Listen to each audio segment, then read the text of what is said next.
Yun no.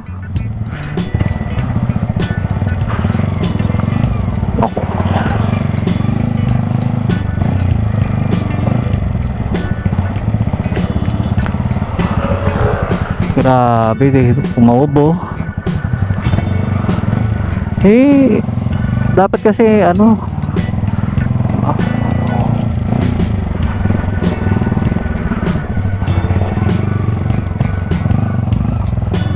oh, grabe.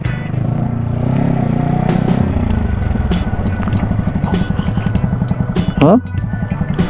Kaya motor, kaya.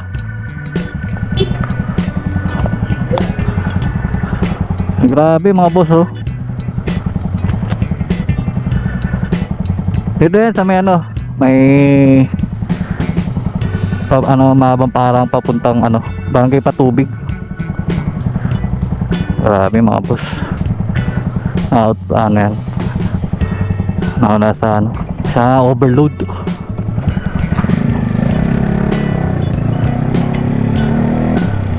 At pag mga ganito kaliliit yung kalsada,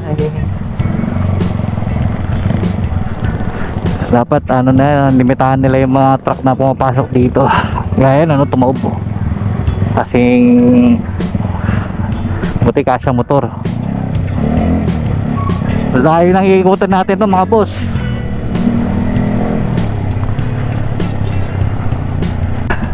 Sige mga boss, balikan ko kayo kasi may pupuntahan tayo sa araw na to.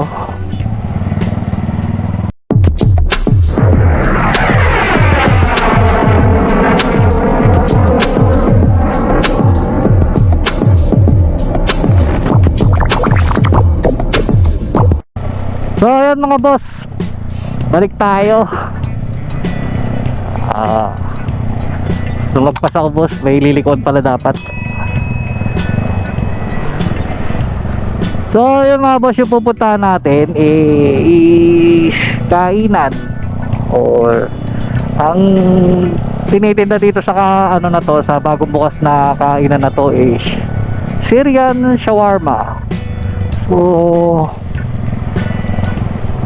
hindi siya yung typical na shawarma na nabibili natin dito sa Pilipinas na beef ang meat. So nakakain ako nito no, sa ano, sa Saudi. Pag nandun ka sa Saudi, lalo na sa Riyadh, ang mga shawarma doon ay ano, manok ang ano, ang meat. Tapos iba yung ano, iba yung pagkakaluto.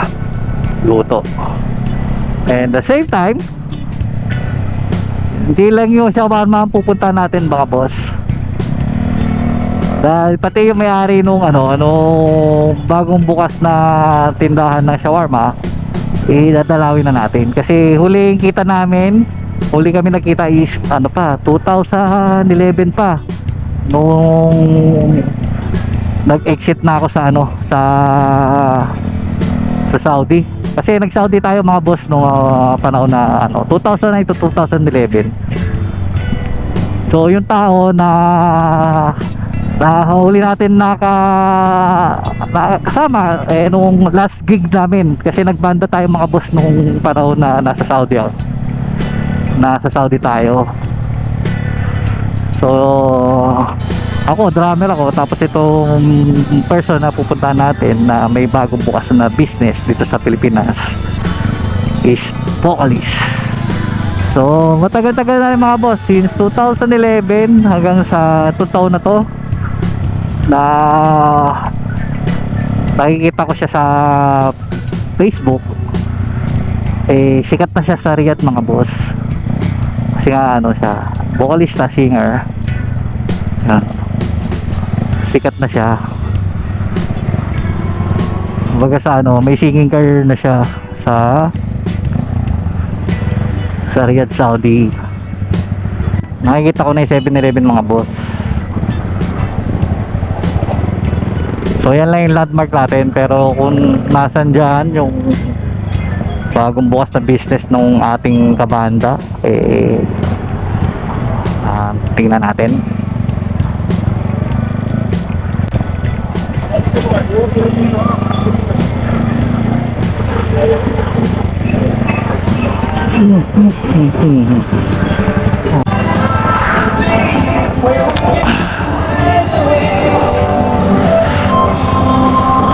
Ito na yun mga boss oh. Ito yung nakita ko na ano, parang flyer niya, yung poster na yan. And then yung pinapatugtog mga boss, eh yan yung mga ano, kinakanta niya nung nasa banda kami. Sa mga boss pa tayo. Pwede magtatagal ng helmet, tingnan ko magiging ano, reaction niya.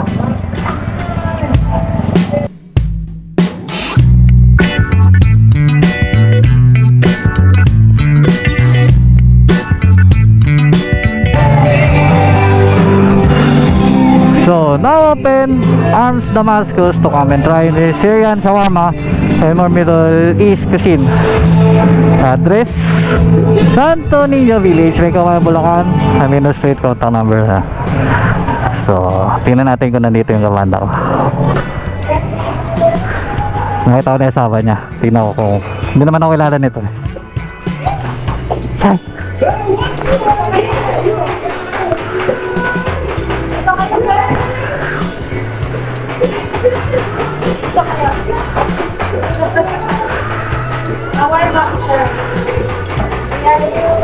Nasaan na si ano, stress free? Sino? Stress free. Kasama mo? Asawa ko? Si Bernard. Ah, Sino kayo, sir? wala. Dati niyang drummer nung nasa Saudi pa ako. Sige, ano pangalan niyo? Si Nomer. Sino? Nomer. Kuya. Nakita na kita eh. Oo, sige, kuya. Yeah. So ayan mga boss, yung ano, ito yung store nila bagong bukas. Ayan yung mga product nila. Ay, biryani oh. Biryani? Uli yung nakain ko yan, 2011 pa. Bari niyo na hermit niyo, kuya. Mahinis. May camera. Nag-vlog ako. So ayan yung mga ano nila, tinitinda nila dito. So puro ano, mga tinitira natin ay kinakain natin sa ano, sa Riyadh. Nandun tayo. So pag nag-crave tayo ng mga pagkain doon, so, mayroon tayo pupuntahan para makabili. Wow, galing. Damascus Grill.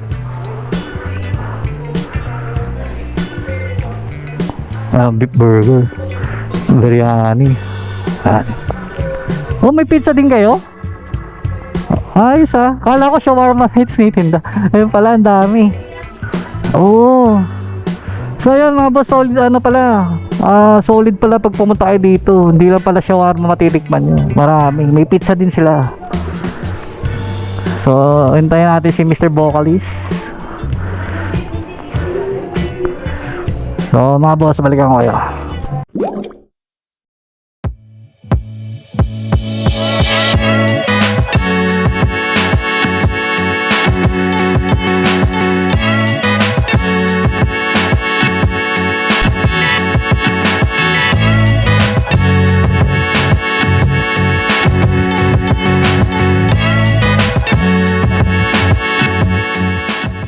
So ayan mga boss, nandito na tayo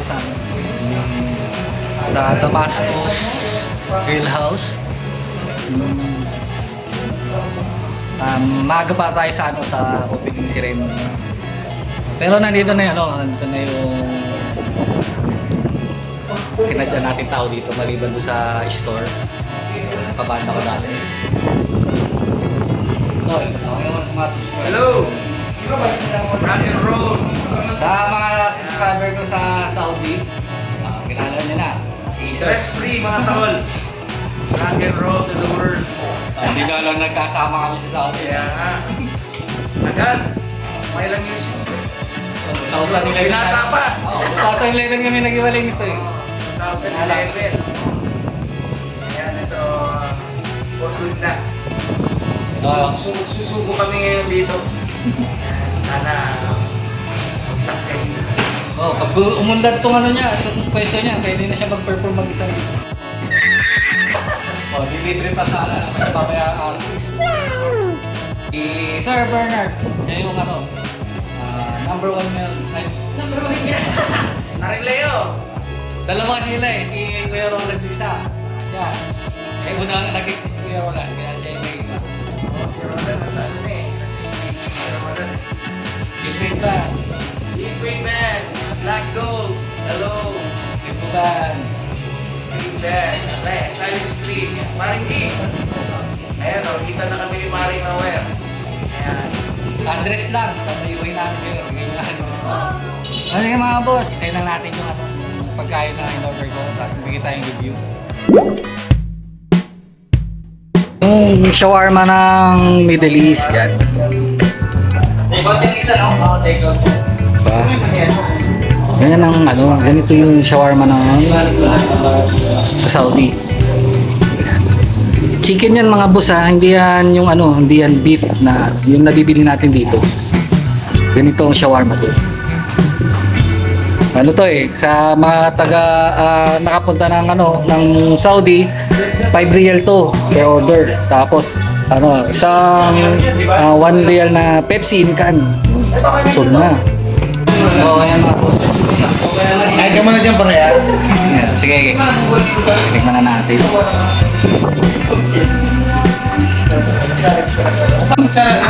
Unang tikim, akin. Parang malagay niyo siya.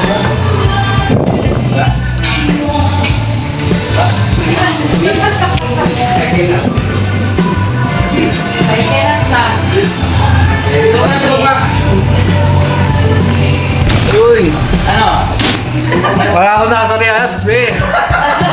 Ayos sir. Meron din biryani. Oy! Masarap! Wala ako nasa riyan ulit. Kinakain ko doon, nakakain ko na dito. Sarap! Dayuin nyo to mga boss. Hindi kayo mag-iisi. Lalo na yung mga ano, mga ex-Saudi na nakinis na yung pagkain doon. Dito, punta kayo dito. Kaya kinahin po mo rin. Buwang ko na yung lasa dito para tayong nasa Saudi ulit.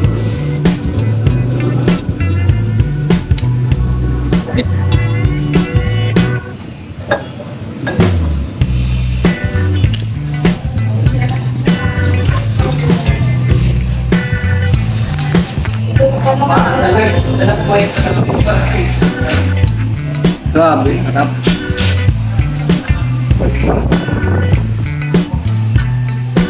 Pati yung ano, yung sausawan niya mga boss.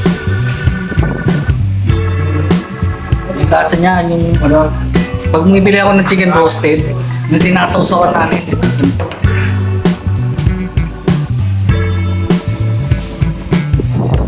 Ano natin? Madami yung ano, yung sausawan, di ba ano to? Minimix to. Yung recipe nga. Nung unang dayo ko sa Saudi, pag bumibili ako ng chicken broasted, yan yung sinasawsawan namin ng manok. Walang gravy dun eh. Yan ang mga sausawan ng chicken sa ito. Tapos may ketchup din, pero walang gravy. So ngayon yung shawarma, ito, sinasawsaw ngayon dito.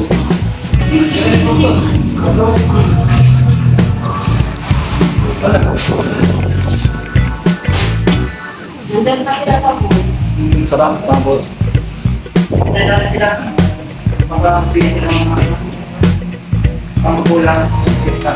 Buhay naman ano to, mga boss, ako yung unang ano. Ako muna yata bumili. Kasi nag-ano ba sila yan, nag-prepare for opening. Sarap mga boss. Kasi may chicken biryani pa ang bumili. So, mga boss, kain na ako. So mga boss, naubos ko. Sabi ko sa inyo eh, ako yung buhay na mano na ano, customer. Ako yung unang nakatikim, ako pa yung ng guest. Sarap, ako pa yung buhay na mano. Boss, babayad mo na ako pa. Bayad tayo. Nang bayad. Yan. Benamano eh. Benamano. May naman o. Ang pogi ng basa. So ayun mga boss, pagbalik ko after 2 weeks kasi next week hindi tayo makakauwi ng Santa Maria. Next week kasama natin si OBR. Papakain natin kay painin natin si OBR dito. Para ma-experience niya mismo yung lasa. Para makilala rin ni OBR ako sa Saudi.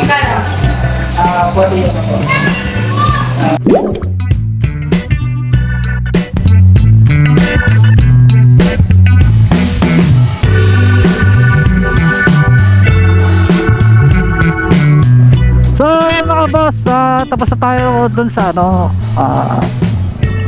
sa bagong open business ng aking kabanda sa Saudi, yung Damascus Grill House. Yun mga boss, yung yung location nila ay na lang natin yung kanilang sa Google para madali nyo silang ma-locate kung sakaling gusto nyo i-try yung kanilang sinaserve na food sa mga mga hindi pa nakaka-experience ng Saudi Arabia at gusto nyo mo matikman ng yung mga Arab cuisine, i-try nyo dun sa Damascus Grill House. Kaya gaya nga po nung pinakita ko sa video kanina nung tinikman natin yung Syrian shawarma, so paano ko kinakain nung nandun ako sa Saudi, yung lasa, yung pati yung dough ng shawarma na ginamit doon sa shawarma is same na same. Hindi kagaya ng ibang shawarma na nabibili natin dito. Hindi na magbabanggit ng mga brand company ng shawarma, parang matigas. Ayun. Doon sa kanila, sila mismo yung gumagawa ng dough.